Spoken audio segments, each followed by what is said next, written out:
Hey y'all, how's it going? Good to see you today. I'm excited to be doing another Facebook Live, another Wednesday missed. I just keep losing track of the days here pretty consistently, I apologize about that. We'll give it a couple of minutes for a few of y'all to jump in and join us. But I'm going to be talking today a lot about wine fairies, birthday parades, different ways in which we are building a different type of community moving forward. Um, and so that's going to be the topic for today. One of the things I love to do is a Q&A at the end of all of my videos. Kind of as you're getting thoughts in your head, drop it in the comments section. I'll try and go back as far as I can to catch any of those. So let's jump right into it. So today's topic is wine fairies, birthday parades, and creating a new type of community in a post-quarantine world. I at the beginning of all this, a couple of months ago, a lot of us had questions about what things would look like as a result of this quarantine, and what would develop on the other side of this thing. And to me, for me, I was optimistic that there would be a lot of good that could potentially come out of this. Obviously, there's plenty of awful that has happened, and talking about the good does not diminish any of those harsh realities. There has been a massive loss of life, genuine strain and fatigue put on our frontline workers and medical care professionals. And that's a sobering reality that we have to face. And there's going to be long-term effects of that we're going to have to deal with as a society for years and decades to come. That being said, there has been a lot of amazing badassery in communities all over the place. Tashina, my wife, has gotten involved with a group called the Wine Fairies. It's a phenomenal thing that I've been watching happen. I've been watching her like prepping boxes and getting all excited about it, and it's a community, an online community that has been built where people are just basically creating these gift boxes and dropping them on strangers' porches. I mean, it's a no contact way of just engaging and creating community. And so, as I've watched that and I've watched how that's developed, and she's kind of kept me informed. It's kind of a no boys allowed community. And so, but she's given me a little bit of a rundown of how it works. And that is the exact type of thing that we were talking about, months and weeks ago, of ways in which community can be built out of the ashes of what we've seen here, ways in which people can engage with one another in positive ways, empowering ways. We've seen a lot of things like birthday parades, ways in which individuals are, still celebrating people's birthdays and driving down the street and all those types of things. Like there are ways to engage on a personal level in our community. And so, I've seen everything from drive-by blessings. You got that priest out there with the super soaker. All of those types of things. People are finding ways to still remain part of community, and build things that may be better alternatives to the way in which we were doing them before. When I saw the image of the priest that was going viral, as he had his little super soaker out there and was blessing everybody with holy water, what I saw in that, I think all of us saw like the tacit, just, humor of it, right? But to me, what my takeaway from it was like, oh my God, is the church going to get a sense of humor? Right? Like if a priest had done that exact same thing in a quarantine world, it would have been the end of the world, right? He would have been just taken out for slaughter. But I mean, the same is true. I mean, the Catholic Church and the Orthodox Church have suspended the requirement for everyone to go to communion. That's a sacrament, right? And so, there's a lot of things where we're watching in real time. My camera's trying to jump off the cliff here. Hold on. But we're watching in real time some massive things changing, major conversations changing as a result of what's happening right now. And what is that going to look like, again, 10 years down the line, a couple of decades down the line? I'm not saying that we should replace blessings with super soaker blessings. What I'm saying is the fact that a priest felt empowered enough to do something like that, something that would have got him into major trouble not that long ago, is a sign that we are changing as a society. And, if the church can start taking itself a little bit less serious, that would be a huge step in the right direction. And so, not that the church doesn't have somber things that they have to deal with, death and last rites and funerals and all that kinds of stuff. But we can't always be somber, right? We've got to have a little bit of laughs and a little bit of giggles and a little bit of letting things be okay. Yeehaw! Man, I love living in the South. Woo! Bunch of idiots. So, anyways, so in case the sound didn't pick up, some dude just tried to spin out in his truck in front of my house. So, just a Sunday in the South. So, anyways, guys, to me, there is so much that can happen, so many things that can change, that we have the power, we have the ability within ourselves, within our communities, to make those changes happen, to make those realities happen, and to allow these things to stick. There's so many things that happen in our culture that we consider just normative that aren't really that old, right? And so there's a lot that, gosh, I was reading an article the other day and they were talking about certain, they said there's, 1 in 4 restaurants won't reopen as a result of this. My thought was, will most of those be chain restaurants?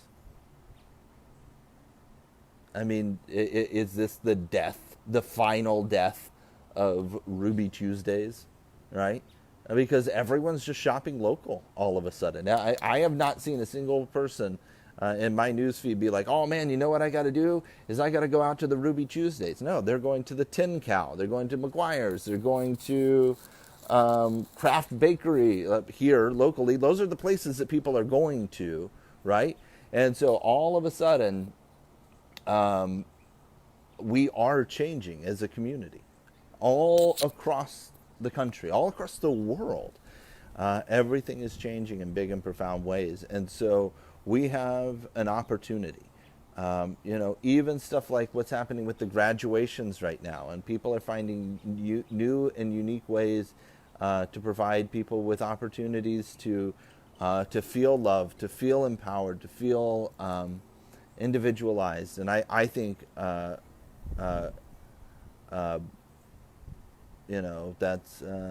that's super important. So I'd love to hear ways that your communities are getting engaged, ways that they are making a difference. And also, let's get into your questions and comments. So just because I'm a glutton for punishment, Dustin Killer, and everybody look up HR 6666. All right, Dustin, I'm not one for mystery. What is HR 6666? I'm so fascinated. Please inform us. Let's see. I'm going to go back up here. Hey, Steve. Maggie says that they've got people spinning out in the north. Yes, but do they have bazookas? Like, that guy was ready for that. That could have been the moment the South rose again, right here on my damn front porch. So let's see here.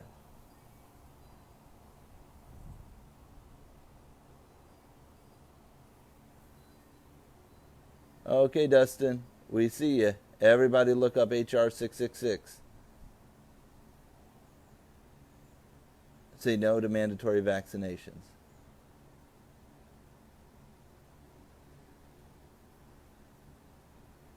We got Dustin over here having a conniption fit in the comment section. Um,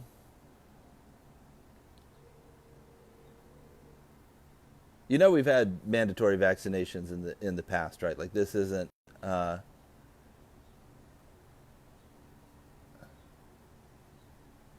this isn't a new concept.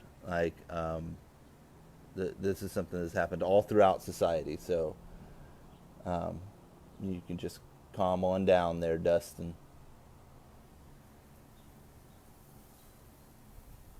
Shonda says, I agree, we can adapt to what life gives us. Absolutely. If you look at different times in history, you look at the plagues, the plague brought the Renaissance, right? And all of these different events, the crash of the 1920s, brought, or the Great Depression, all that kinds of stuff, they all brought about all of these phenomenal things. Now, the problem is they also uh, um, brought about fascism. So we should probably keep an eyeball on that. But yes, there's all kinds of opportunities for us to uh, uh,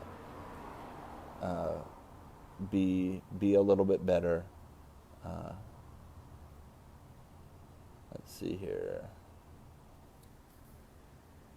Nancy says, I thought it was mandatory vacations. Boy, wouldn't that be nice? No, Nancy, you're not a member of Congress. You don't get mandatory vacations.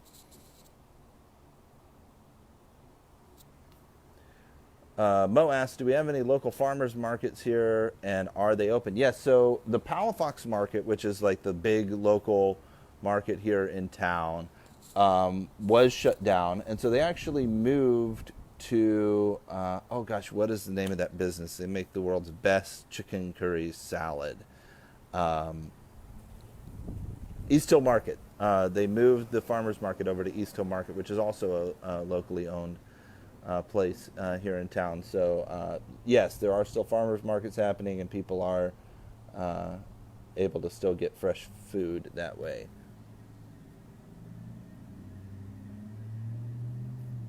Chelsea says that they own a bicycle shop in Tampa, and they are busier than ever, even though they're only taking appointments.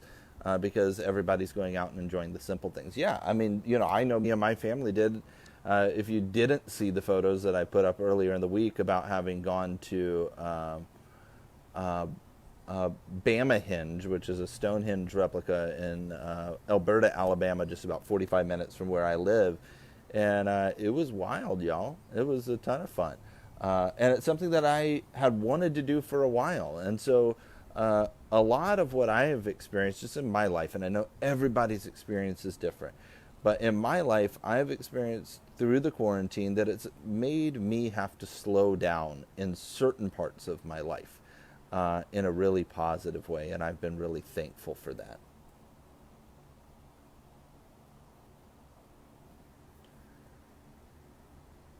Caitlin says, for Mother's Day, my husband rented a garden plot, and we're growing extra for the church pantry. I think community gardens at churches, especially in urban areas, are a big step in the right direction. I agree with you. Um, I agree with you 100%. And so, I feel like we are heading in a direction where, again, like I was just talking about with finding time, I think a large number of people are finding time to do the things that they've wanted to do. Um,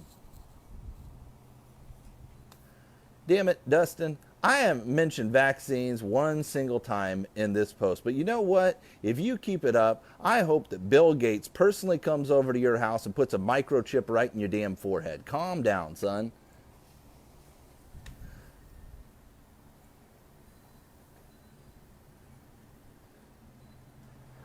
John Waldrop said this could be an opportunity for a massive spiritual awakening. I absolutely 100% agree. This is an opportunity where people can, and if you look at throughout all times in history,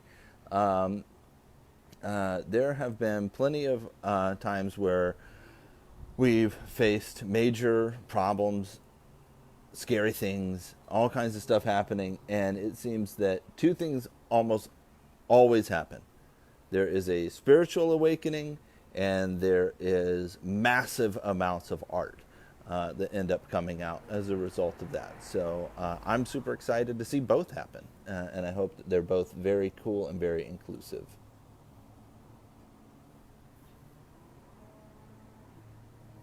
All right.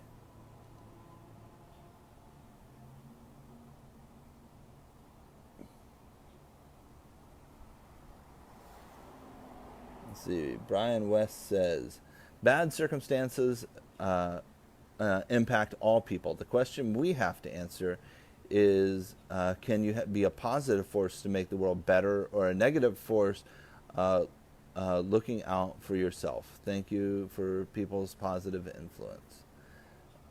Yeah, I mean, we all have an opportunity here to do better or to do worse. We have an opportunity to make the world more inclusive or not, and so it's all up to us. We have the power.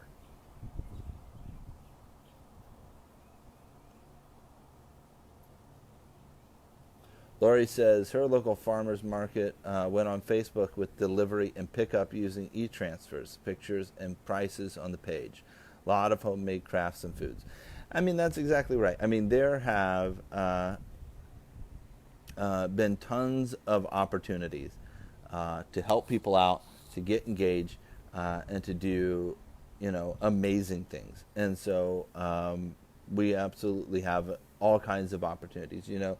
I've been really blessed with, a lot of people have been choosing to buy their Mother's Day gifts or birthday gifts or whatever from my shop, whether it's been my books or my jewelry or whatever. Like, people are engaging. People are finding ways to support each other, to help each other, to be there for each other, and that's huge. And so I am personally very optimistic about where we're heading as a society and where we have yet to go, right? I mean, this is not the end-all, be-all. There's so much more that we can and should be doing. And I think, these little things are going to make big differences over time. So we all have the opportunity, as long as we don't have, you know, total meltdowns and freakouts and whatever. As long as we stay focused, as long as we stay strong, we can build a better community out of all of this. Let's see.